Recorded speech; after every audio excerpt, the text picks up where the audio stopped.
예. 자, 방송 시작하기 전에 어제까지 입맛 없던 분들이 오늘 저녁에 뭐 폭식했다는 분도 있고 그렇습니다. 자, 시작하겠습니다. 당원이 최고다. 당원이 최고위원이다. 110회 방송 시작하겠습니다. 지금 제 앞에 정청래 마포1 국회의원, 국회법사위원장 나오셨습니다. 네, 안녕하십니까. 이 시대의 참 무죄 예언인 정청래입니다. 근데 뭐 가을이라서 전어를 굽는 냄새에 돌아오신 거예요? 2주 동안 결방하신 거는? 도대체 아니 오늘 무죄 나는 날이니까 오늘 나와야 되겠다. 그게 아니라 정청래 위원장이 좀 있으면 좀 안심이 돼요. 유죄가 나오더라도 안심이 되는데 네. 그게 2주 동안 안 계시는 바람에. 지난주에 제가 이재명 대표한테 다음 주 월요일 날 오늘은 무죄니까 안심하시고 이 시대에 네. 참 애언인 김대중 대통령과 교감하시라 이렇게 얘기합니다. 그러니까 참. 자, 그리고 그 옆에는 서울 성북구 을 국회의원 김남근 의원 나오셨습니다. 어서 오십시오. 예, 안녕하십니까. 성북을 국회의원 김남근입니다. 이상하게 포스는요 한 5선쯤 느껴지는. 네. 저분이 이제 국회의원 시작했단 말이에요. 이런 느낌 드는. 그래서 조신하려고 많이 노력하고 있습니다. 그 뭐랄까요, 그 포스 자체 타고난 운명은 국회의원 체질로 보이는. 초선 때 5배 열심히 하면 5선 되는 거지 뭐. 그러니까요. 열심히 하겠습니다. 네.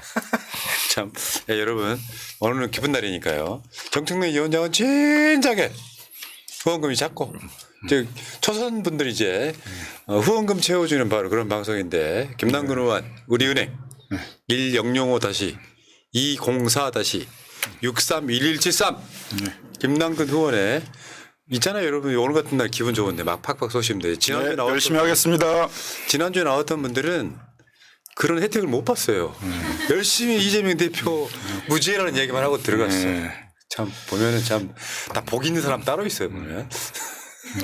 뭐 오늘 열심히 하겠습니다. 아니 열심히 안 해도 댓글이 좋아. 그러니까요. 자, 그리고 자 채팅창 상단에 저기 정청래 TV 그리고 김남근 TV 있으니까 여러분들이 좀 구독 좀 해주시면 좋겠습니다. 도움 좀 주시기 바라겠습니다. 숫자가 많으면 나쁠 게 없지 않아요, 여러분? 감사합니다. 자, 오늘 올 이야기는 이제 본격적으로 한번 들어가 보겠습니다.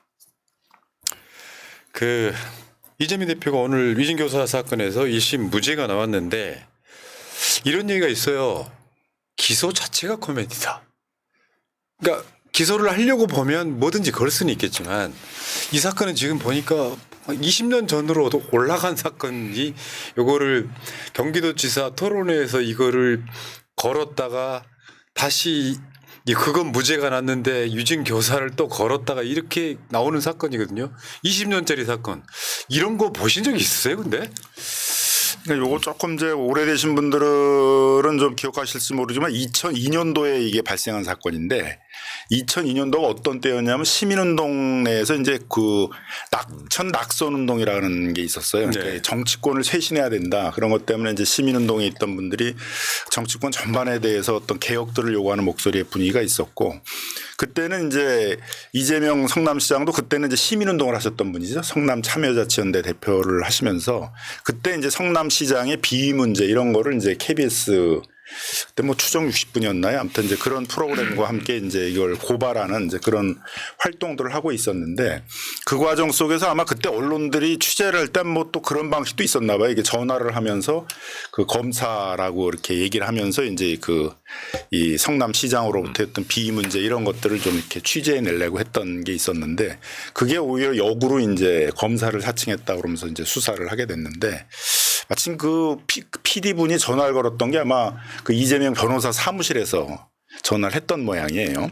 그러다 보니까 이제 이재명 변호사도 거기에 이제 엮이게 돼가지고 그 형사 처벌을 받은 적이 있는데 이재명 대표는 지금도 그 사건이 억울하다. 나는 전혀 그런 거에 관여가 된 적이 없었고 갑자기 그 최 PD라는 분이 이제 그런 식의 전화를 건 것인데 자기는 억울하게 이제 형사 처벌을 받았다. 이제 그런 입장이에요. 근데 그 2018년에 이제 경기도지사 관련된 이제 그 선거 관련 이제 방송을 하는 과정 속에서 상대방이 이제 그 공격을 하고 나온 거죠. 그때 검사 사칭해가지고 한 거 아니냐 그랬더니 난 억울하다 이제 이런 주장을 한 거죠. 그래서 그거는 이제 뭐 논란이 돼서 그리고 대법원에서 최종적으로 무죄 판결을 받았습니다만 이제 다시 이제 그걸 캐내가지고 그때 이제 증인으로 나온 사람에 대해서 이재명 그 도지사가 그 위증해달라라고 이렇게 이제 부탁 내지 교사한 거 아니냐 이제 이런 이제 혐의로 다시 또 기소를 한 거죠. 그러니까 이제 뭐 굉장히 오래된 게 이제 엮여서 한 건데 보통은 이제 교사 이런 거는 제가 이제 변호사 생활 한 25년 해봤습니다만은 잘 유죄로 인정되기가 어렵거든요. 왜냐하면 교사라는 거는 범행의 의지가 없는 사람한테 범행을 하도록 이제 범행을 결의하도록 이렇게 이제 해야 되거든요. 그래서 이제 범행에 그러니까 위증할 생각이 없었던 사람에게 위증할 마음을 만들어 가지고 이제 위증을 하게 만들어야 되기 때문에 보통은 이제 잘 기소도 안 하고 기소가 되더라도 이제 유죄로 인정되기 굉장히 이제 인정되기 어려워서 잘 안 하는 건데 이런 굉장히 어려운 것들을 지금 결과적으로 보면 이렇게 증거도 명확지 않은 상태 속에서 기소한 거는 검찰도 이렇게 명확하게 유죄를 받을 자신은 없었는데 유죄를 받은 사건이라고 생각하지 않았는데 기소한 거 아니냐 무리한 기소가 아니냐 이제 그런 이제 생각이 드는 거죠. 네. 김남근 의원께서 변호사 출신이니까 장황하게 이제 사건의 백그라운드를 얘기했고 네. 저는 이제 빛나는 장면만 하겠습니다. 예, 그러시죠. 이게 이제 2023 고합 927 판결 선고. 네, 알겠습니다. 이재명 무죄. 네. 무죄 이유를 제가 빛나는 건 제가 하겠습니다. 지금까지 설명 잘 하셨어요. 네. 장황했네 근데 문제는. 피고인 이재명에 대한 공소 사실에 관한 판단. 피고인 이재명이 위증을 교사하였는지 여부. 2018년 12월 22일경 및 2018년 12월 24일경의 각 통화 행위 및 변론 요지서 교부 행위를 위증의 교사로 보기 어렵고 피고인 이재명에게 교사의 고의가 있다고 볼 수도 없음. 왜 무죄라는 거예요? 이게요. 또 있습니다. 네. 말씀하세요. 네, 또 있습니다. 피고인 김진성이 진술을 작성하고 변호사 신땡땡과 통화 면담을 한 후에 이 사건 증언을 하게 되었다고 하여 이러한 사정만으로 피고인 이재명이 피고인 김진성에게 이 사건 증언과 관련하여 위증을 교사한 것이라 볼 수 없음. 피고인 김진성의 1 내지 6 증언을 개별적으로 보더라도 피고인 이재명이 위증을 교사한 것이라 볼 수 없음. 그러니까 이게 판결 잘한 겁니까? 네, 뭐 당연한 체계적으로 이제 뭐 판결을 그러니까 이게 검찰이 이재명 대표 녹취록 중에 그렇게 이야기해주면 좋지 같은 몇 건만 딱 가져와서 앞뒤 맥락 빼고 이거 위증 교사한 거야 이렇게 됐는데 전체 30분 넘는 파일 속에는 없는 사실을 말하지 말고 있는 그대로 말해주면 대를 한 10번 이상을 강조를 하거든요. 요거를 싹 빼고 기소를 한 거고 사실은 윤석열 검찰이 가장 먼저 확실하게 유죄를 낼 수 있다고 자신했던 사건이 바로 이겁니다. 그런데 이게 어그러진 거고 그러니까 15일 날 이재명 대표 선거법 유죄가 사실 어떻게 보면 의외 그쪽이 득템이었던 건데요. 제가 오늘 어떤 변호사한테 얘기 들으니까 이 선거법 유죄 판결을 내린 재판부가 있잖아요. 배석 판사. 그 사람들 성향을 보니까 거의 이직 일배 느낌이라고 하더라고요. 그러니까 앞뒤 싹 잘라버리고 뭐 저 백현동 개발은 국토부 압박이 없었다는 거 증거로 다 냈지만 다 무시해버리고 성남시가 독자적으로 했기 때문에 그럼 유지가 이런 방식으로 했던 거거든요. 근데 오늘도 제가 그런 얘기 여러 번 했지만 이것까지 유죄가 나오면 상당히 곤란할 뻔했어요. 근데 이게 무죄가 나옴으로써 선거법 2심 대처하기도 굉장히 쉬워졌죠. 이제. 그러니까 선거법은 오히려 그 판결문이나 이런 게 내용 보면 아니 사진이 조작된 건 맞잖아. 사진이 조작됐다 그 얘기만 했는데 골프 안 쳤다 어떻게 이렇게 얘기할 수 있어요? 아니 그리고 본인이 압박, 협박, 압력 이런 거 받았다고 느끼는 거잖아 그건. 행위가 아니잖아. 행위에 대한 반작용인데 설명하기 편한데 이건 판결을 읽어보니까 굉장히 약간 좀 복잡해요. 네, 간단하게 말씀드리면 정교하게 판결했다. 네. 간단하게 말씀드리면 이제 김진성 씨가 증언한 것 중에 이제 3가지 내용이 이제 위증이라고 스스로 자백을 했어요. 첫 번째 부분은 이제 그 김병량 그 전 시장 캠프 내에서 이 사건을 KBS하고 관계가 어렵게 되면 안 되니까 이재명한테 몰자. 이재명이 주범이다 이렇게 몰자라는 분위기가 있었냐. 요거에 관한 거 하나 하고 그다음에 최 PD에 대해서 이제 고소 취소를 했냐. 요거 하나 하고 최 PD 고소 취소 등과 관련해 가지고 KBS의 관계자들과 김병량 캠프 쪽에서 이제 서로 협의를 했냐. 요 세 가지 것들인데 그 중에 두 가지에 대해서는 이제 무죄라고 판단을 했어요. 이게 자백을 했는데도 불구하고 무죄라고 판단을 했어요. 그러니까 첫 번째는 이제 이재명한테 그 주범으로 몰자. 이거에 대해서는 객관적으로 그런 분위기가 있었다. 스스로도 그래서 그렇게 이해를 하고 증언을 한 거다. 그렇기 때문에 위증이 아니다. 이렇게 이제 판결을 한 거고요. 두 번째 이제 최 PD 고소를 한 건 이제 나중에 조사를 해보니까 고소를 취소한 적은 없었어요. 근데 김진성이라는 사람도 이제 이게 고소를 취소했구나라고 이제 스스로가 이해를 한 거예요. 자기도 여러 군데 알아봤고 고소 시기가 뭐 그 어느 시점에 고소를 취소한 것 같다 이렇게 이제 여러 번 얘기를 했던 걸 보면 본인 기억에는 이제 고소가 취소됐다라고 생각을 해서 그런 증언을 했기 때문에 그건 위증이 아니다. 그래서 이제 두 가지는 이제 그 김진성에 대해서도 무죄가 난 거고요. 그다음에 이제 김진성에 대해서 유죄가 난 거 그 네 가지는 이제 또 똑같은 거예요. KBS에 있는 그 이 관계자들하고 고소 취소에 관한 협의를 했냐. 그 부분에 대해서는 이제 객관적으로 그러지도 않았고 김진성 스스로도 KBS 측과 그런 협의를 했는지에 대해서는 잘 몰랐다. 그런데도 이제 본인이 잘 모르는 상태 속에서 협의가 있었다라고 증언했기 때문에 이제 위증이다. 그래서 그 KBS 측과 협의했다라는 부분들만 이제 그 위증죄에 대해서 유죄가 된 겁니다. 근데 문제는 이제 그거에 대해서 그러면 교사 시켰었냐가 돼야 되잖아요. 이제 교사라는 거는 원래는 그런 위증할 마음이 없었는데 그 사람에 대해서 위증할 마음들을 그 일으켜가지고 이제 시키는 관계가 돼야 돼요. 그래서 보통은 뭐 부하와 이 상사 관계라든가 이런 상하 관계라든가 어떤 지배 관계가 있다든가 뭐 돈으로 매수했다든가 이런 게 있어야 되는데 이 사건은 그런 것도 아니잖아요. 예. 전화의 녹취 내용도 보게 되게 되면 기억나는 대로 얘기해 달라. 네? 본인이 억울하니까 그런 거에 대해서 사실대로 얘기해 달라 이런 내용이었단 말이에요. 어떻게 보면 그 진실을 얘기해 달라는 요청을 하는 거였지. 그게 그 일반적으로 이런 좀 사실을 아는 게 있으면 그런 걸 증언해 달라 사실대로 얘기해 달라는 그런 요청을 한 것이지 그런 거를 어떤 위증을 해달라고 자기가 모르는데 기억에 반해서 얘기해 달라 그러고 그렇게 교사한 것으로 볼 수는 없다. 이런 그러니까 거죠. 법정에서 증언도 그렇고 국회에서의 증언도 사실과 달리 말할 수 있는데 그걸 나는 사실로 알고 얘기한 거잖아요. 예. 그리고 그 사실로 알고 잘못 알고 사실을 잘못 알고 사실로 알고 얘기했어도 누가 그걸 교사하거나 그런 건 아니라는 거잖아. 그러니까 본인의 인식하에 사실이든 사실이 아닌 것을 사실로 인지를 했든 그냥 본인 스스로 했다라는 거고 그래서 결과적으로 본인이 그러면 사실과 달리 증언한 부분은 위증을 했다 이렇게 지금 된 거라는 설명이 맞아요? 예. 그런 겁니다. 그래서 이제 그 세 가지 중에 KBS와 협의했다라는 그 부분들은 사실도 아니고 본인도 정확히 그걸 몰랐는데도 자기가 아는 것처럼 얘기했기 때문에 위증이라는 건데 문제는 그걸 이제 이재명 대표가 시켰냐의 이제 문제인데 통화의 내용을 보게 되면 이제 다 물어보는 거예요. 혹시 이런 사실 알고 있냐? 이런 사실 알고 있냐? 이런 사실 기억나냐? 그러면 기억나는 거 그거에 대해서는 좀 사실대로 얘기해달래. 이렇게 이제 부탁하는 요청하는 쪽이었단 말이에요. 오늘 재판부도 그 지점에서 그 지점을 이제 집중적으로 분석한 거죠. 이게 제가 보기엔 판결문에서 제일 잘 분석을 하고 이제 잘 그 작성한 정도는 거죠. 방어권 차원에서 허용된다 뭐 이런 정도의 취지가 있었던 것 그 같고요. 고의가 없었다. 네. 그러니까 문제는 이런 거예요. 지금 김남근 의원께서 막 설명을 해줬잖아요. 네.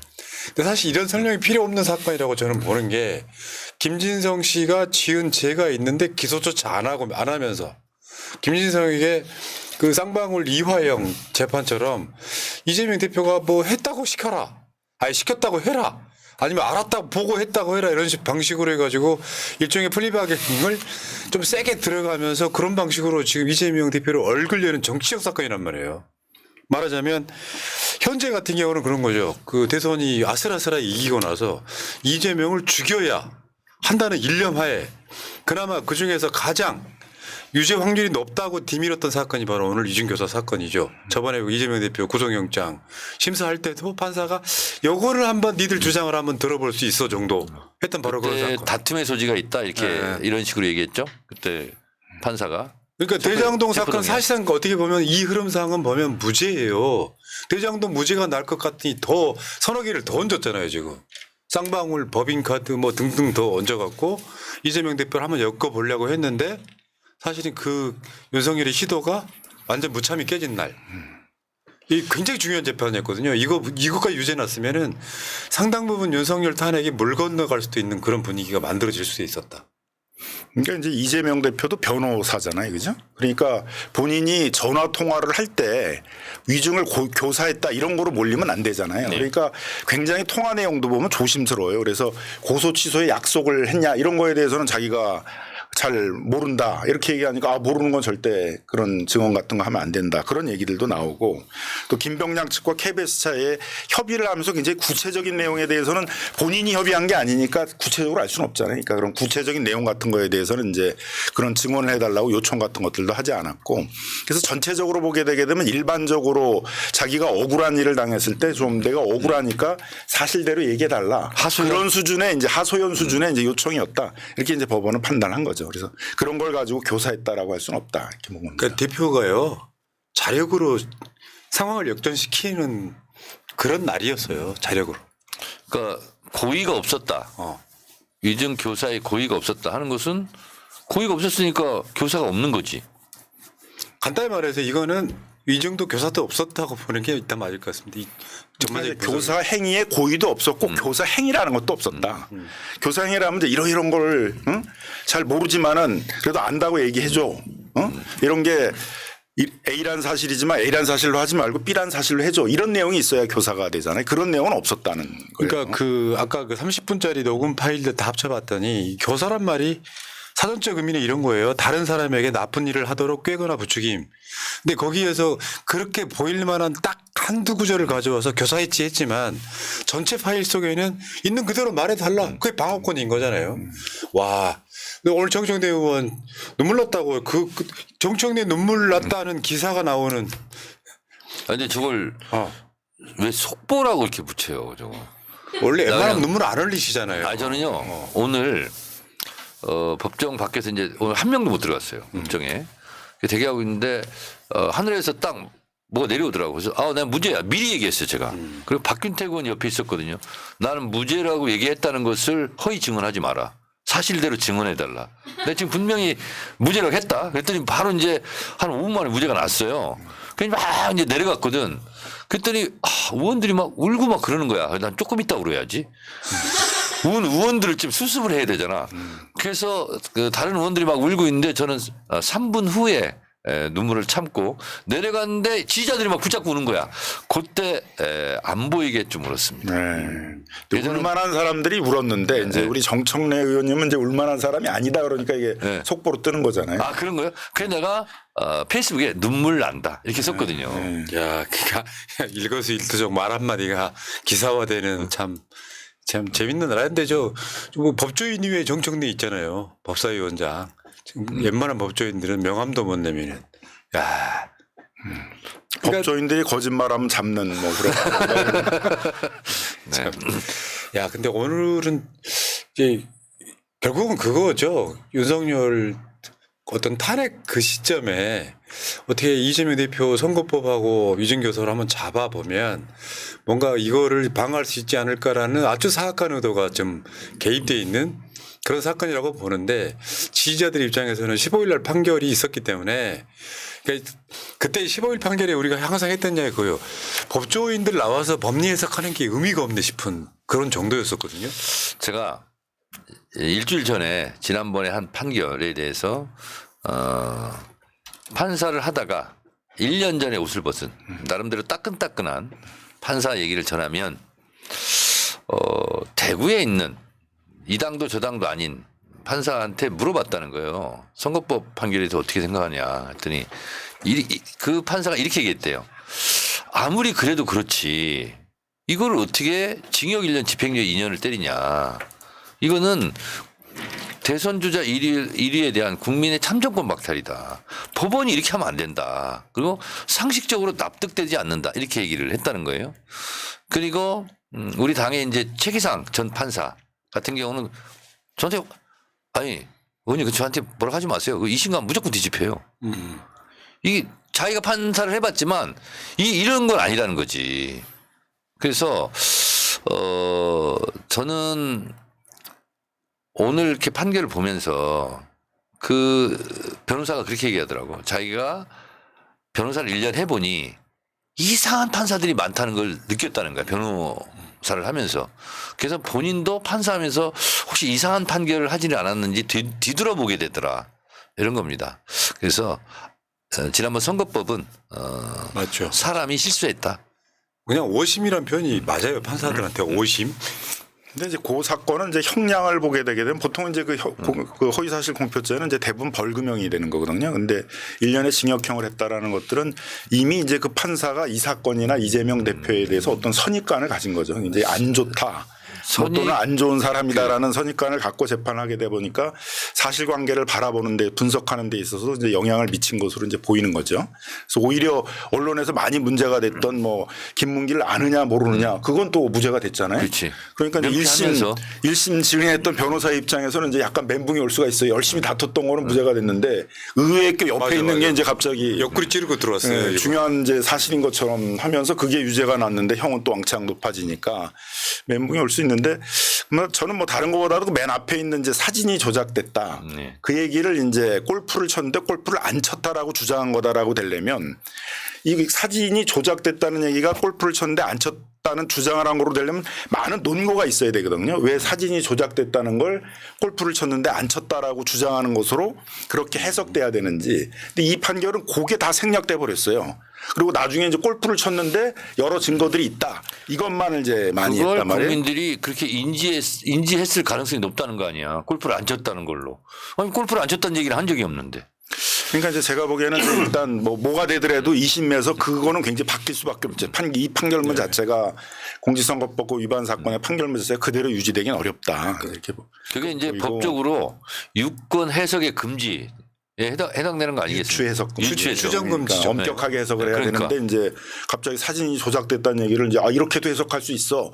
또 징역 살아야 돼. 이러면은 이제 우리 국민들이 다 불안하게 되는 거잖아요. 법원에 가게 되면은 그냥 판사가 해석을 하는데 웬만하면은 그냥 죄가 되는 쪽으로 다 해석해가지고 그러니까 이런 거 유죄할 똑같습니다. 수 있잖아요. 김남근 의원은 오는데 아까 회관에서 보니까 얼굴이 좀 안 좋더라고요. 제가 이렇게 얘기를 했어. 그러면 이재명 판결에 대해서 불만이 많나 오늘? 부진한 거에 대해서 못마땅한가? 김남근은 비명이네.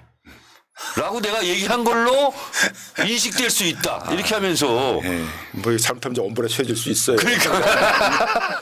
근데 이제 어쨌든 이런 거야 뭐 다툼에 있는 영역의 문제이지 그걸 이제 형사 재판이라는 것들은 사람 징역 살리니까 소위 이제 헌법의 죄형법조주의 원칙상 아주 엄격하게 해석을 해야 되거든요. 죄가 안 되는 쪽으로 해석을 하고 그렇게 해봤는데도 죄가 된다 그럴 때만 이제 유죄 판결을 하게 돼 있는데 그 사건의 경우에 있어서는 이제 보통 예상하기 어려운 정도로 사진이 조작됐다가 골프를 안 쳤는데 골프를 쳤는데 골프를 안 쳤다라고 주장한 것으로 이제 바로 해석을 해버리고 그거에 대해서 이제 이렇게 증거를 이제 다투는 식으로 가버렸기 때문에 상당히 좀 이렇게 논리적으로 보면 좀 이렇게 좀 튀는 그런 좀 내용이 있는 판결이었다. 이렇게 봐서 그 부분은 좀 많이 다투게 되지 않을까 생각이 듭니다. 그러니까 이게 지금 흐름상이요. 정치권에서는 윤석열 탄핵 국정농단 이게 이슈가 막 뜨거워졌는데 선거법 유죄를 일단 때리고 바로 연타로 법인카드 문제로 이재명 대표를 또 기소를 합니다.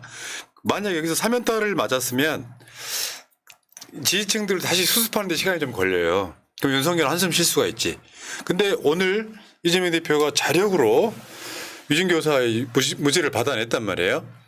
그런 상황에 지금 국민의힘이 또 오늘부터 이제 내부적으로 이제 말도 안 되는 걸로 치고받기 시작하는 싸움이 되면 확실히 저는 그런 것 같습니다. 정치라는 게 진영의 사기가 굉장히 중요한데 지금 민주 진영의 분들은 오히려 이재명 대표 선거법 유죄 판결보다 오늘 무죄 판결 나온 게 진영을 결집시키는 데는 어마어마하게 작동할 것 같다. 이런 생각이 좀 들어서 야 이재명 대표가 그 정청래 의원 늘상 하시는 말씀처럼 대통령 갈 수밖에 없겠구나. 그러니까 이거죠. 이제 나이 드신 연로하신 이런 어르신들께서 할아버지 할머니들께서 경로당에서 이제 이런 거지. 이재명은 하늘이 낸 사람이요. 이제 요게 이제 되는 거예요. 그리고 아까 국회 제가 막 들어왔는데 어떤 그 기자 하나가 그러더라고요.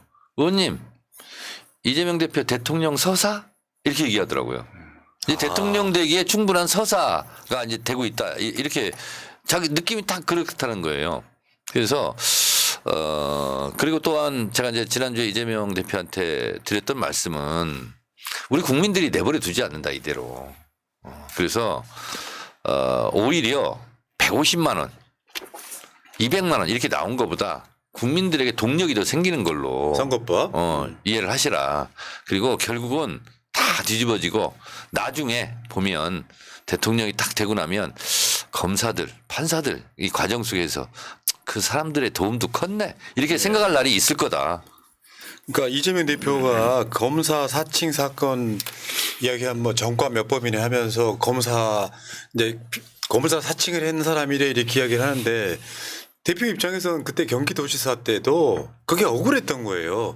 내가 검사를 사칭한 게 아닌데 검사 사칭 사건으로 벌금 먹은 거를 검사 사칭한 전과자 이렇게 표현을 하니까 그러니까 오늘 그 중앙지법 앞에서 그 집회하던 어르신들 많아요. 거기 가면 다 어르신들이에요. 근데 그런 분들이 이재명 죄를 졌으니까 감옥 가야지만 생각을 하고 있는데 법리는 아무 생각이 없는 거예요. 뭐가 문제인지. 오히려 이런 경험에서 이재명 대표가 검사 사칭을 아니라는 것을 또 밝혀지는 또 좋은 효과도 분명히 있습니다. 그러니까 너무 이제 재판을 정치적으로 자꾸 이용을 하려고 그래서 그러니까 얼마 전까지도 이제 뭐 특검 부분에 대해서 이 국민의힘 쪽에서도 뭐 일정하게 좀 협의할 그런 모드는 좀 있었던 것 같아요. 근데 갑자기 이재명 대표 재판이 나오니까 확 분위기를 전변해 가지고 이제 뭐 같이 이제 뭐 협의해서 김건희 특검 뭐 최상병 특검 문제를 해결하려고 그러질 않고 이제 다시 정치적 공격을 하는 모드로 이렇게 좀 나오고 있는데 뭐 그런 것도 나중에 시간이 지나면 이제 또 저는 국민의힘이 많이 비판받을 수 있는 그런 이제 내용이라고 생각을 합니다. 그래서 다시 좀 정상으로 돌아와서 원래 하기로 했던 좀 김건희 특검, 최상병 특검에 이번 대해서 주 김건희 특검 지금 재표결 네, 그렇습니다. 28일 날. 아마 내일이 거부권 행사가 예정된 날일 거예요. 국무회의가 있어갖고. 그러면 28일 날 이제 이거 재표결을 할 텐데 이 흐름에 굉장히 뭔가 좀 국민의힘 네 분까지 합치면 뇌피셜이 될 수는 있겠지만 어쨌건 의미 있는 성과가 나오지 않을까라는 기대도 해봅니다. 국회 이번 주 이제 화요일부터 일정을 말씀드리면 내일 법사위 제1소위가 있고요. 그다음에 수요일 27일 날 법사위 전체회의가 있고 28일 날 국회 본회의가 있고요. 그리고 29일 날 하루가 더 있을 수 있습니다. 그리고 상설특검법 운영이 규칙 바꾼 거 그것도 법사위에서 27일 날 처리할 예정입니다. 지금 최상병 관련한 국정조사도 하겠다는 거죠? 그거는 지금? 국회의장이 밝혔고. 네. 그러면은 지금 이재명 대표한테 불리할 수 있는 정치적 일정이 당분간 없죠? 당분 없습니다. 그러네요. 됐네요. 이재명 대표가 정말 자력으로 뭔가 하나 만들었네요. 그리고 특활비 특경비는 타입 없이 그건 진짜. 그냥 가고요. 대통령실 확실히 깎는 걸까요? 그럼요. 검찰 뭐 특활비 경호처만 봐줬어요. 어. 왜냐하면 또 그러면 뭐 대통령 안위를 해야 하려고 한다 어쩐다 이런 말이 들릴까봐 그래서 대통령 경호처 특활비만 봐주고 나머지 대통령실은 다 깎았습니다. 김남근 의원님도 보니까 국정감사든지 해가지고 굉장히 열심히 활약하시던데 그거 하나 여쭤보고 이 주제 넘어가겠습니다. 어떠세요? 국회의원 밖에서 공익 변호사로 활동하시다가 국회의원 한 몇 개월 해보시니까 어떠시던가요? 뭐 정신이 없죠. 뭐 대학 초년생 뭐 제가 입장으로 봤을 때는 뭐 한 5성급 느낌이 포스가 난다니까요. 아니 오히려 저는 대학 신입생 입장으로 이제 여기저기 오라는 데는 다 가서 열심히 하려고 그러는데 국가무수원 이제 됐잖아요. 진짜 열심히 하시더라고요. 네.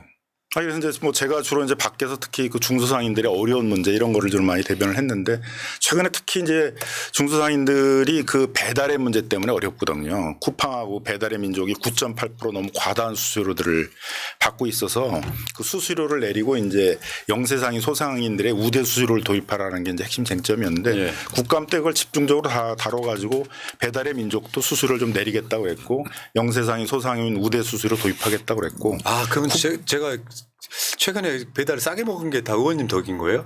아니 이제 앞으로 이제 시작이 되고 있습니다. 아직 그것까지는 아니고. 예.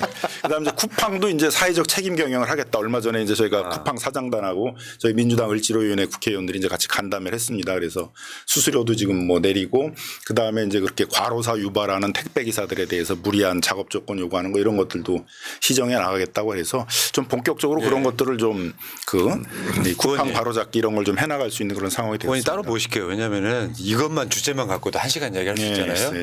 오늘은 그런 날이 아니라서. 오늘 김남근 의원은 좀 새로운 모습을 보게 됩니다. 왜요? 저는 주로 앞에서만 봤거든요. 그래서 앞에서는 얼굴이 좀 좁아 보여요. 작아 보이고. 옆에서 보니까 엄청나게 두껍네요, 이게. 에이, 우리 정청래 의원만큼 두껍겠어. 아니, 나는 주로 이상한 앞이 좀 포인트 넓은 선표. 편이고 이게 얇은 편인데 앞이 좁고 뒤로 이렇게 뒤로 많이 들어가 있네. 이렇게 참네. 나가 있네. 오늘 자, 보니까. 댓글 좀 못 읽어드리고 봤습니다, 다음 주제로 제가. 갈게요. 새로운 모습입니다. 감사합니다. 머리 많이 든 게 있는 것 같아요. 제가 뒤쪽에 인품이 좀 많습니다. 네. 자, 나그네 류하면님 감사하고요. 박현철님, 범눈님, GKY님 감사드리고 사이렌님 오늘 하루 종일 마음 졸이다가 무죄 소식 듣고 눈물이 났습니다. 제발 상식적인 생각들이 인정받는 그런 상식적인 세상이 되었으면 좋겠습니다. 민주당 의원님들 꼭 이재명 대표님 지켜주세요. 김남근 의원님 소액이지만 후원했습니다. 정청래 의원님 항상 응원합니다 하셨고요. 네, 감사합니다. 해움님 이재명 대표님 무죄 당연한 거지만 너무 기쁩니다. 항상 응원합니다. 정청래 의원님 김남근 의원님도 고생하셨어요 하셨고요. 이대기님 감사드리고 국짐 뒤에 숨은 윤건희 고모스 때려잡자님 청래형 드시니까 오늘 술 겁나 처먹었겠네요. 아니 그 썰들 읽어 드리는 거예요. 막말할 생각 없어요. 술 처먹고 숙취하라고 아임구 사서 나 이거 어떻게 읽어 이 사람아. 국회의원들 나와서 지금 내가 이거 어떻게 읽냐고요. 그냥 계속 읽을게요. 이것저것 처먹어서 변비 생기던 쾌변 성질 들어온 놈이니 가봐서 FPS 몸보다 있다. 자, 읍백당님 새날을 구독하는 기쁨이 오늘은 더 유난히 크게 다가옵니다. 상식이 통하는 세상을 믿게 해주신 운영진 모든 분께 가슴 깊이 감사드립니다 하셨고요. 이철호님 정청래 법사위원장님 유죄든 무죄든 어차피 사법 카르텔로 뭉쳐진 윤석열 선악입니다. 유튜브 안 보고 TV 뉴스만 보는 민주당 약 지지층들 사기 올리는 계기 정도로 생각하고 이원주 의원님 오늘 페이북 글처럼 특검 때 박근혜 국정농단 수사 조작 이슈화 부탁드립니다. 친박 의석 빼오는 거에 전력을 다해야 합니다. 지금 대법원장은 박근혜 탄핵 재판 때 소수 의견으로 무죄 내린 사람인 걸 기억하시기 바랍니다 하셨습니다. 네, 다 들으셨고요. 예, 고맙습니다. 저도 광고 한마디 해도 되겠습니까? 예. 앞으로 우리가 계속 들어야 될 광고 말씀드리겠습니다. 이재명은 죽지 않는다. 우린 결코 포기하지 않는다. 우리 끝내 승리하리라. 이재명 대통령 가자. 알겠습니다. 이거 짤로 만들어주세요. 그러니까 그건 우리 저 보람 PD가 알아서 할 일이고 오늘 낮 첫 방송을 하는 출연자들이 들어오는 순간에 무죄가 딱 떴어요. 그때 그 무죄 소식을 알렸을 때 그 출연자분들의 표정에서 뭘 봤냐면요. 야, 이재명 대통령 됐을 때 표정이었어요. 이거 있잖아요. 그러니까 나이 먹고 안 먹고를 떠나가지고 방방 뛰고 막 환호 지르고 난리나는 거 있었잖아요. 정말 감동이었습니다. 그러니까 정청래 의원이 눈물이 났다는 거랑 좀 비슷한 맥락이 아닐까. 방금 얘기한 건 광고가 아니라 어록으로 해주세요. 네. 정청래 어록. 오늘 있잖아요. 제가 딱 나오고 지난번에 선거법 그 유죄 났을 때도 제가 첫 탈을 날렸거든요. 페이스북으로. 오늘도 이제 첫 탈을 날렸는데 눈물 난다. 천둥 번개가 쳐도 하늘은 무너지지 않는다. 그 많은 그 말이 생각나는 거예요. 예, 그 많은 혐의 중에 하나 났다고 이렇게 환호하는 게 아니고 저쪽에서 가장 전사적으로 모든 역량을 동원했던 사건에 무죄가 났고 이건 2심 더 뒤집힐 가능성은 없어 보이고요. 오히려 선거법 유죄가 2심에 가면 뒤집힐 가능성이 높다라는 차원에서 사실상 이재명 대표에 대한 재판은 여기서 끝난 게 아니냐 이런 생각을 해봅니다.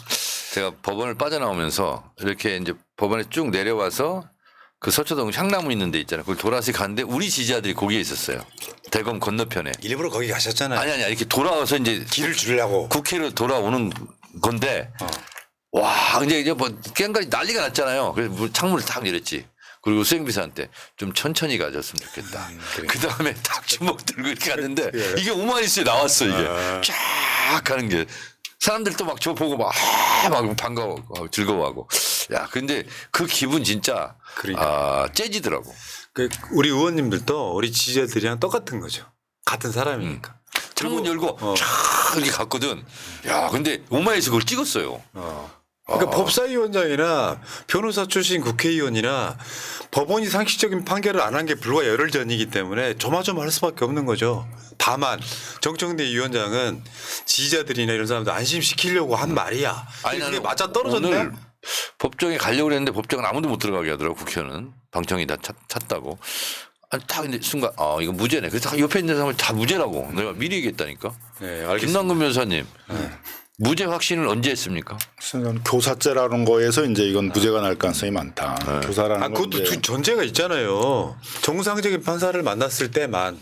아니 보통은 이제 교사죄라는 거는 그런 지배 관계가 있어야 되는데 그 지금 김진성이라는 사람은 어떻게 보면 반대 정치 진영에 있었던 사람이잖아요. 맞죠. 근데 그걸 어떻게 교사 지배를 할 수가 있겠어요. 그래서 돈 준 것도 아니고. 그렇지. 돈을 매수한 것도 아니고. 그다음 뭐 내가 어떤 지시를 할 수 있는 그 상사와 부하 관계들도 아니잖아요. 보통 그런 관계에서는 교사죄는 잘 성립하지 않는다는 거죠. 그래서 법조인들은 아마 일반적으로는 쉽게 유죄나기 어려운 사건이다 이렇게 많이 생각을 했을 텐데 워낙 이제 전주에 있었던 이제 약간 좀 충격적인 판결이 있다 보니까 이 이재명 대표와 관련된 판결들은 굉장히 정치적 영향을 좀 많이 받나? 이런 약간 좀 의심이 들긴 했었던 거죠. 그러니까 지금 그 선거법 유죄 판결 내린 재판부 판사를 직접 본 사람이 저한테 얘기를 해주더라니까요. 성향 자체가 그런 재판이 뭐 좀 흔하게 그러니까 사실은 이 재판이 놀라운 게 아니라 정상적인 재판이고. 자 일단 거기까지 하시고요. 자 이제 공격을 한번 해볼 포인트입니다. 자 지금 국정농단 사건이 훨씬 큰 사건이지 않습니까? 윤석열이 심지어 공천 개입에 박근혜를 8년을 구형했던 바로 그런 검사 출신이기 때문에 자 어쨌건 제가 제일 크게 보는 거는요 명태균 씨가 대통령실에 자기 지인 아들을 취업시킨 사건이에요. 이거는 제가 볼 때 다른 막 오세훈 안철수 이런 거랑 비교 없을 수만큼 큰 사건 아니에요? 실제로 근무하고 있다면서요. 네. 이미 그렇게 해서 취업돼 갖고 근무하고 나간 사람도 있고 최근에 나온 보도는 지금 근무 중인 사람. 근데 명태균 씨가 개입 안 한 게 뭐예요? 너무나 많은 것을 개입한 것 같아. 그러니까 이제 어느 시점에서는 명태균이라는 사람이 어떤 공직자 채용도 다 지휘를 하고 공천도 뭐 지휘를 하고 그러니까 이게 완전히 무슨 그 공직사회 내에서 무슨 상정 같은 역할들을 한 것처럼 보이는데 이제 그런 게 어떻게 가능했는지가 좀 의문인 것 같아요. 그러니까 뭐 대통령과 친하다 뭐 어떤 네트워킹이 있다 이제 이러면은 다 그쪽 분위기는 그냥 다 납작 엎드려서 따르는 분위기였는지 그런 것도 굉장히 좀 의심스럽고. 제가 정청래 위원장한테 어떤 우리 지지자분이 좀 억울함을 당했나 봐요. 저 경찰에서 탄원서를 써달라고 하는데 정청래 위원장이랑 직접 연락이 안 되잖아요. 제가 단칼에 거절했습니다. 이게 청탁이 될 수 있다. 그리고 저한테 뭘 해달라고? 그러니까 탄원서 법사위원장하고 탄원서. 행안위원장 탄원서를 써주면 좀 유리하게 작동하지 않을까를 반대로 윤석열이 임명한 사람들이 그 탄원서가 온다 더 그래서 불리할 수 있어요. 그렇잖아요. 그래서 제가 그랬다니까요. 제가 써주면 더 불리할 수도 있어. 아니 부서는데 그래도 이제 뭐 정청래 그러면 뭐 국회의원도 오래 하시고 그랬으니까 뭐가 좀 있겠지 이렇게 생각할 수 있는데 명태균이라는 사람이 뭔데 갑자기 명태균이라는 사람이 하면 공천도 되고 네. 그 대통령실에 취업도 되고 그런 건 좀 상식적으로 이해하기가 어렵잖아요. 그러면 대통령실에 취업을 했다는 건 결국은 김건희 파워라고 보는 게 맞지 않겠습니까? 그러니까 명태균을 보고 하진 않았겠죠 사람들이. 네, 이제 명태균이라는 사람이 명태균 얘기하면 뒤에 뭐 있는 대통령이나 누군가를 봤겠지. 이제 김건희 여사가 영향을 미쳐가지고 뭐 공천도 되고 대통령실에 취업도 된다 이렇게 생각했던 거 아니겠어요? 그러니까 저쪽 사회의 어떤 그 국민의힘이나 아니면 이제 그쪽에 있어서의 어떤 그 공직사회 어떤 정당 내부의 분위기 이런 게 이제 어떤 상황이었냐를 갖다 좀 짐작해 볼 수가 있잖아요. 그러니까 어떻게 보면 정상적인 그런 조직 루트로 무슨 그 공천이나 그 채용이나 이런 게 되는 게 아니라 온갖 비선들이 막 이렇게 난무하고 그런 거로 하면 또 된다 이런 분위기가 있었다라는 거잖아요. 그러니까 그건 좀 심각한 문제죠. 저쪽 진영은 그게 일상화돼 있더라고요. 그러니까 어떤 이익 집단으로서 명태균도 그냥 일해준 건 아닐 거고 창원에 가서 부리는 여러 가지 파워가 있었잖아요. 산담부터 시작해서. 그런데 자기 아들 지인 그러니까 아는 사람한테 돈을 빌렸는데 그중에 그 아들을 대통령실에 취업시켜서 한 1억 원 정도는 까졌다는 거잖아요. 그러면 그 대통령실에 지인 아들을 취업시키려고 또 경력까지 조작을 해요. 무슨 미래사회 연구소인가 거기에 근무했다라고 또 허위로 만들어가지고 요거를 대통령실에 취업을 시키는 거 민주진영에서 만약 이런 일이 벌어졌으면 어떻게 됐을까요? 보통은 이제 명태균 같은 사람이 나타나면 아예 저 사기꾼 이렇게 얘기를 하겠죠. 야, 그 무슨 뭐 자기가 무슨 공천도 하고 대통령실에 취업도 시키고 그러면 이제 사기꾼이라고 그러고 이제 한번 그냥 그렇게 지나가야 되는데 명태균이라는 사람한테 얘기하면 공천도 되고 대통령실 취업도 된다 이렇게 했으면 그 사회에 그 정당이나 그 공직 사회에 있어서의 어떤 기강이나 분위기나 시스템이나 이런 거에 상당한 문제가 있었다고 봐야 되겠죠. 그러니까 이거는 뭘 반증하냐면 공적인 시스템, 제도 이거대로 움직이지 않는다라는 거잖아요. 그런 권력일수록 이런 중간에 끼어들기 뭐 이런 게 이제 있는 거지. 그러니까 예를 들면 지난 총선 때 이제 우리가 이제 공천을 하지 않습니까? 그러면 공관위에서 합법적이고 당원 당규에 맞게 법적으로 쭉 가는 거잖아요. 근데 누가 예를 들면 정청래 저를 붙잡고 어느 지역은 누구 공천해줘. 이게 가능하면 그게 쫙 퍼지겠지. 근데 그러지 않거든 민주당 지금. 그런 적도 없고. 그래서 그런 어떤 뭐 윤석열 대통령 걸핏하면 시스템 얘기 많이 하더구만. 근데 그게 무너진 거지. 저 기자회견에서 그랬잖아요. 뭐 그렇게 말을 할 수도 있죠. 윤석열이 그랬어요. 김영선이 좀 해줘라 그랬는데 당에서 말이 많네. 요거 해줄 수도 있죠. 그러니까 윤석열 대통령하고 김건희 여사가 그 공직사회의 기강을 무너뜨리는 시스템을 무너뜨리는데 역할을 한 거예요. 본인이 분명히 공천이나 이런 데다가 말을 하고 그런 게 된다라는 것들이 많은 사람들이 본 거잖아요. 김건희 여사가 개입해서 하니까 공천도 되고 뭐 취업도 된다라는 것들을 전해 듣거나 보거나 이랬기 때문에 이제 사람들이 이 국민의힘이나 이제 그 정당이나 공직사회에 있어서는 시스템에서 저런 비선을 통해 가지고 충분히 영향력이 그렇지. 행상되는 조직이구나 이렇게 돼버린 거란 말이에요. 그러니까 그래서 이제 한두 번 찔러볼 수 있지. 찔러봤는데 씨알도 안 먹힌다. 그러면 그다음부터 없겠지 그런 게. 근데 찔러보니까 되네 하다 보니까 이제 여러 분야에서 이제 그런 일이 벌어지겠죠. 그 명태균이 커 나오는 단계가 있어요. 명태균, 이준석, 김종인 이제 아름아름 알던 약간 비밀의 인물이었는데 여기 오세훈으로 가고 나중에 결정적으로 김건희, 윤석열이 거기에 개입을 함으로써 그러니까 서로 이렇게 결합을 함으로써 명태균의 크기가 100배 이상 커진 거예요.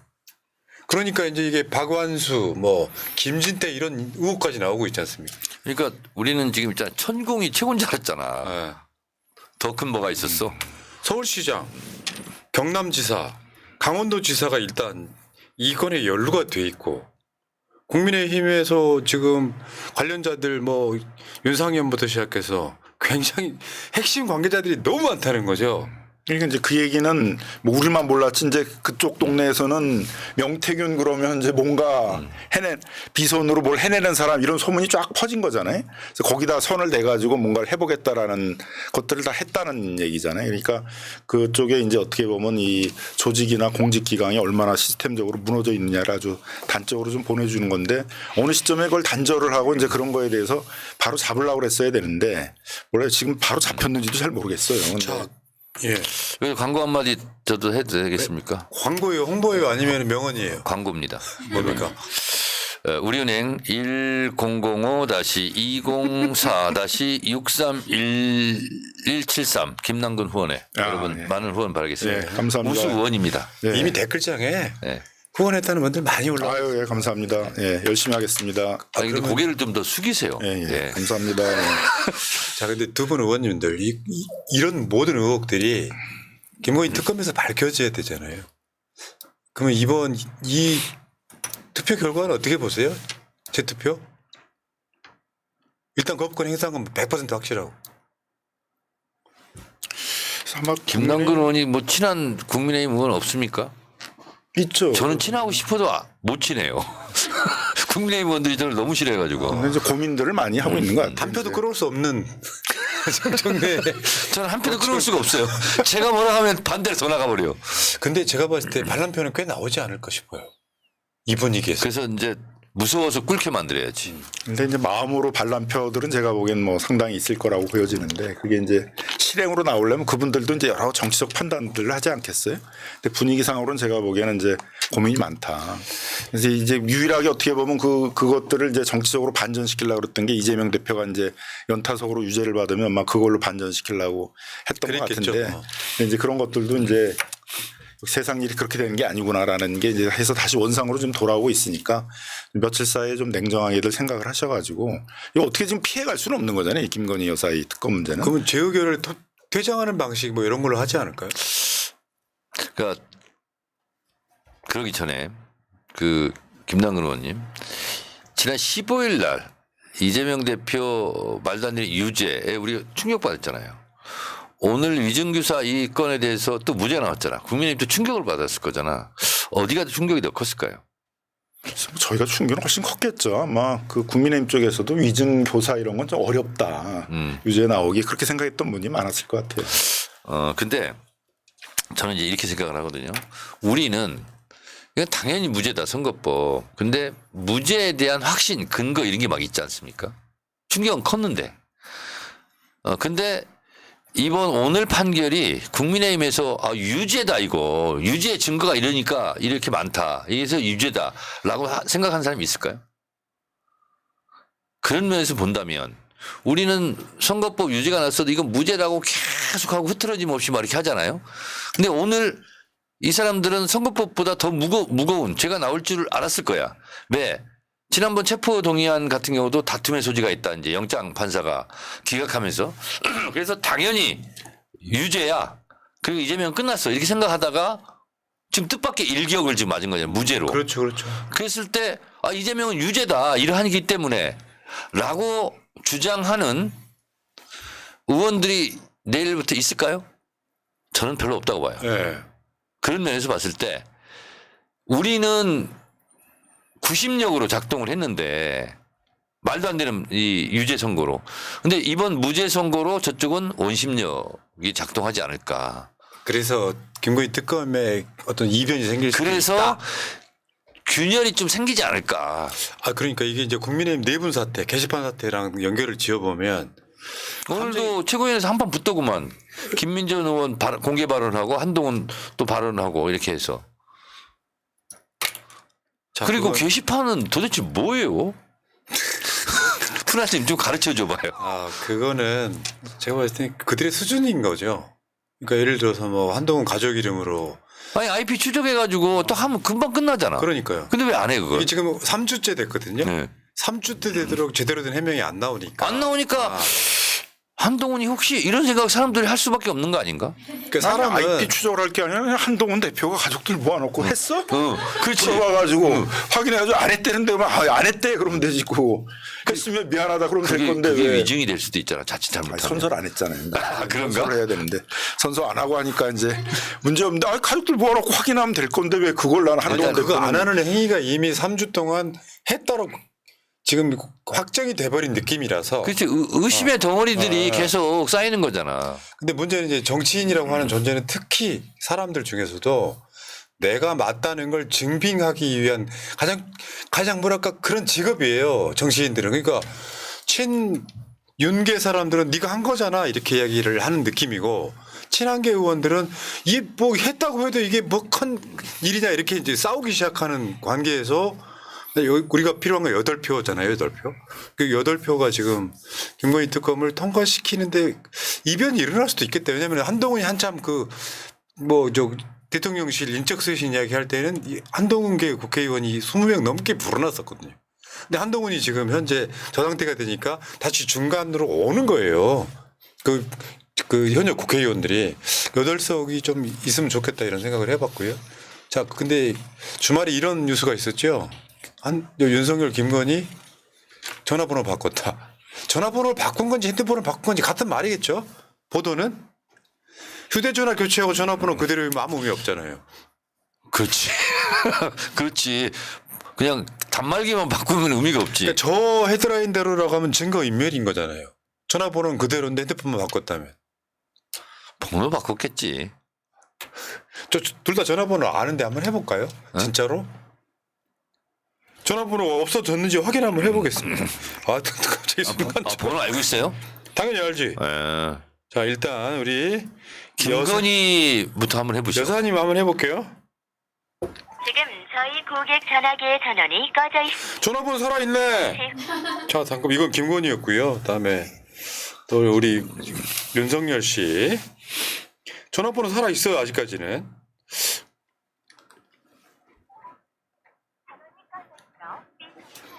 윤석열 씨 전화번호도 전원만 꺼져 있습니다. 전화번호 그대로 살아 있습니다.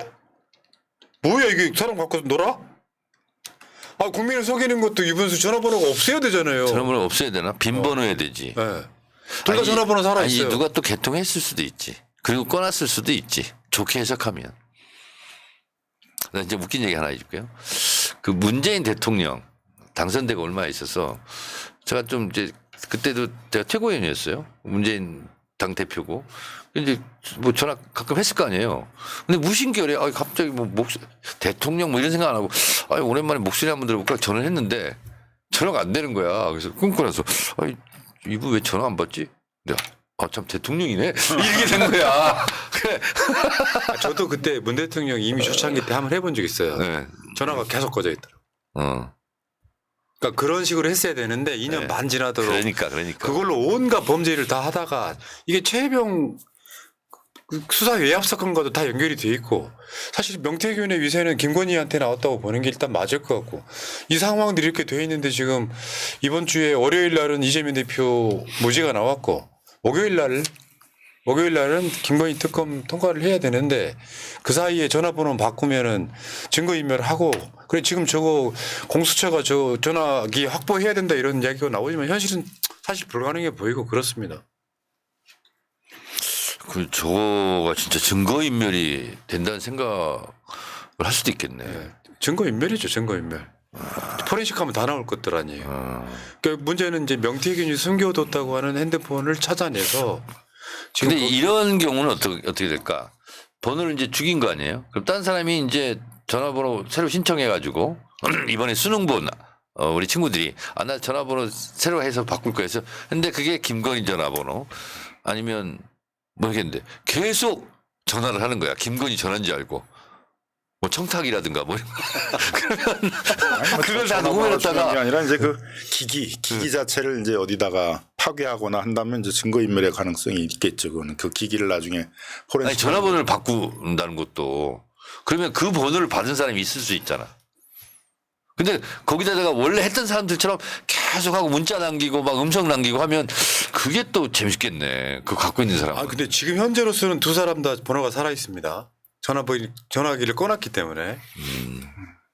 꺼놓고 이제 사용하지 않고 뭐 또 새로운 핸드폰을 이제 만들 수도 있는데 어쨌든 그럴 수도 있겠네. 기존에 있는 이제 어쨌든 지금 사용하지 않는 그 핸드폰은 나중에는 여러 가지 수사의 대상의 중요한 증거물이 될 수 있으니까 그걸 많이 파괴하거나 단말기가 없어도 번호만 가지고 뭐 통화 내역 가지고는 이제 통화 내역 이런 거 다 볼 수 있잖아. 그러니까 물론 이제 이동통신사나 이런 데 이제 남아 있는 그 내역이나 이런 걸 이제 압수수색하거나 뭐 아니면 협조를 받아가지고 확보한다면은 이제 뭐 거기서는 할 수 있겠지만 그 결국 핸드폰 내에 다 이제 어떤 단말기에 있는 건 못 볼 수도 있겠네. 그거 없애버리면. 정말. 자, 어쨌건 뭐 아쉬운 것은 아쉬운 대로 주말에 그 집회 가보면은 사실 체감적으로는 매주 불어나고 있거든요. 숫자가. 그러니까 광화문 앞에 이렇게 골목골목까지 해서 사람들이 가득 차 있어서 제대로 된 광장만 있었더라 그러면 정말 멋진 그림 하나 나올 법한 그런 상황인데 집회 사람들은 더 많이 나오고 있고 그러니까 민주당 사람들의 장점 아니에요? 뭐냐면 이재명 대표 유죄를 하니까 더 나오더라고요 사람들이 심리적으로는 그렇게 작동을 하는 게 결국 민주주의의 작동 원리에 있어서의 민주 시민들의 위대함 아닐까요? 이제 뭐 당원들뿐만이 아니라 이제 일반 시민들의 참여나 관심도 높아지는 것 같아요. 이제 보통 이제 우리 역사를 보게 되면 보통 교수들이 시국 선언을 시작을 하게 되면 그게 이제 들불처럼 번지면서 종교인들도 하고 뭐 대학생들도 하고 변호사와 같은 전문가들도 하고 뭐 그러면서 이제 그게 어떤 광장에서의 또 여론과 힘으로 모이면서 역사를 만들어내기도 하고 그러는데 그런 게 또 시작되고 있는 이제 그런 시점이 아닐까 뭐 그런 생각도 들고 있습니다. 이제 종교계가 시국선언 나올 차례네. 교수들은 계속 하고 있고 민변했습니까? 민변 보통은 이제 종교계 하고 이제 그런 종교계 다음 순서입니까? 네, 전문가들은 보통 이제 다음에 또 따라서 하고 이제 그러고 하니까요. 그러니까 한 2주 정도 지치될 만한 사건을 이재명 대표 무죄가 나오면서 원래 속도로 돌려놓은 바로 그런 의미 있는 날이다 이렇게 봅니다. 핵심은 그거잖아요. 초거대 악에 대해서는 처벌조차 못하는 공정성이 없는 법이 무슨 의미가 있겠습니까? 말도 안 되는 거 억지로 걸어가지고 그렇게 해서 재미를 봤거든요. 조국 대표의 가족 포함해가지고 그렇게 재미를 보고 나니까 이게 통할 줄 알고 했는데 의외로 진짜 이재명 대표는 보면 생명력 하나는 대통령 까민 것 같아요. 근데 살아나 막 불사신처럼 이렇게 참. 자, 집에 가서 한 번 더 우시고요. 오늘은 또 기분 좋아서 술 한잔 해야 되는 분들이 꽤 많았습니다. 자, 랑맨TV님 오셨네요. 아, 그래요? 당원동지 지지자분들 애쓰셨습니다. 존경합니다. 뭘 좀 많이 아시는 정청래 법사위원장님 응원합니다. 김남근 의원님 응원합니다. 새날 고맙습니다. 더불어민주당 파이팅. 대한민국의 희망 이재명 하셨습니다. 그다음 문동근님 정청래 의원님 옛날부터 최고입니다 하셨고요. 자, SYJ님 커피 한 잔들 하세요라고 하셨습니다. 고맙습니다. 랑맨 TV는 또 물어야 되네. 여기 왔으니까 언제 파마할 거냐고. 무슨 말인지 모르죠. 네. 파마할 수 없는 사람인데 물어보는 거예요. 언제 파마할 거냐. 근데 지금 의원님들 앞에 쭉 앉아 있으면 랑맨이 다 하나씩 찍어가지고 쇼츠를 올려주더만. 아, 그래요? 야, 진짜 훌륭한 친구네. 랑맨은 혼자 하나 줘야 돼. 여러분, 새날 구독자 여러분, 랑맨 TV를 좀 옮겨주시기 바랍니다. 100명 정도만. 자, 마지막으로 자 오늘 일찍 시작했으니까 일찍 끝내드릴게요. 왜냐하면 집에 가서 이제 한 잔씩 드리셔야지. 네. 밖에서 술 드시지 말고 댁에 가서 드시기 바라겠습니다. 집에 가서. 네. 자, 30초씩 시간 드릴게요. 앞에 카메라 보시면서 우리 금남근 의원님부터. 예. 결국은 이제 뭐 정의가 승리한다 그런 것들을 또 보여준 재판이 아니었나 이렇게 생각이 들고요. 사법부에 대한 또 불신들이 상당히 심할 수 있는 상황이었었는데 사법부가 정의를 실현하기 위해 그래도 노력하는 곳이구나 라는 또 신뢰를 한번 좀 되돌려준 재판이 아니었나 생각이 듭니다. 앞서 있었던 공직선거법 위반 사건에 대해서 우리 국민들이 우리 법원의 판결에 대한 또 상당한 불신들을 하게 됐는데 이런 부분들도 정의가 살아있다면 항소심에 가서 바로 잡히지 않을까 생각이 듭니다. 네, 우리 사법부를 믿고 신뢰하도록 하겠습니다. 네, 감사합니다.